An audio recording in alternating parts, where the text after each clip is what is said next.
Vem aqui imaginar isso comigo. Eu e você nos matriculamos em uma escola onde cada desenho representava um som. E o nosso desafio era conquistar a aprendizagem da decodificação destes sons relacionados aos desenhos durante alguma etapa, 2, 3 anos.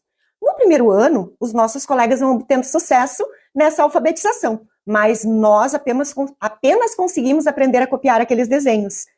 Mas ainda não tem problema, afinal de contas a gente tem um tempo ainda para aprender. É isso que pensam, né? Chega o segundo ano e nos tornamos especialistas em copiar. A nossa caligrafia é perfeita, a gente sabe desenhar bem redondinho aquelas letras, mas ainda não, aliás, os desenhos, mas ainda não relacionamos os sons com aqueles desenhos. E o pior de tudo é que não viram que a gente está com essa dificuldade.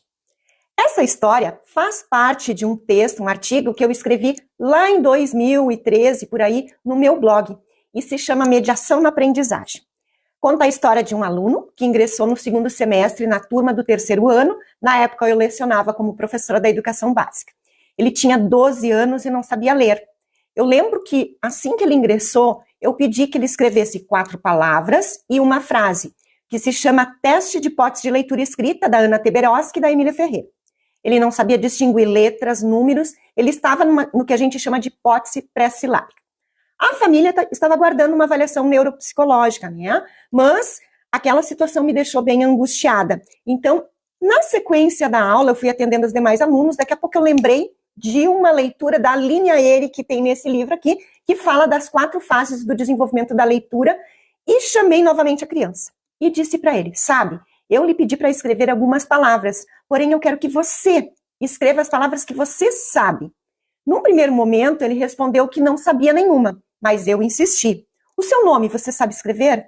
E diante daquela afirmativa, eu pedi que ele escrevesse o nome dele, o nome do pai, da mãe, dos irmãos, se tinha alguma outra palavra, e ele registrou a palavra bola.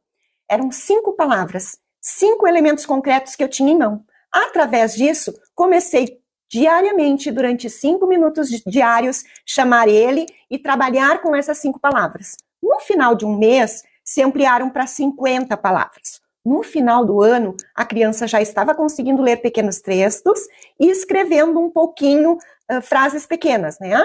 Então, esse é um dos motivos que a neuropsicopedagogia é uma ciência transdisciplinar. Ela vai além dos conhecimentos da neurociência aplicada à educação, da psicologia cognitiva e da educação. Ela busca entender como é que o cérebro daquele indivíduo, ele aprende e como a gente pode melhorar essas habilidades cognitivas. Através da neurociência aplicada à educação, é possível entender, entre outras coisas, quais os processos que estão funcionais e disfuncionais na aprendizagem.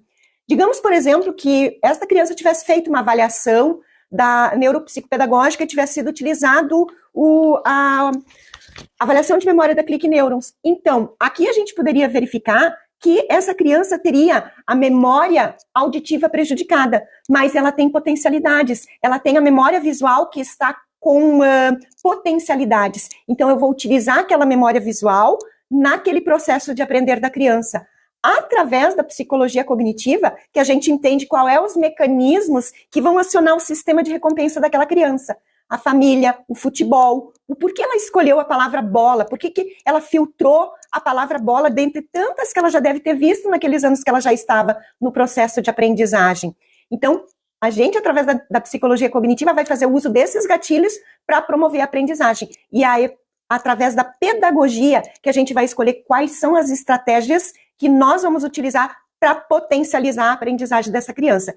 Espero que através dessa história tenha ficado mais ou menos elucidado como que a neurociência aplicada à educação, a psicologia cognitiva e a pedagogia fundamentam a neuropsicopedagogia. Se você quiser saber mais sobre esse assunto, faça um comentário, deixe um coraçãozinho e siga as minhas publicações. Até a próxima!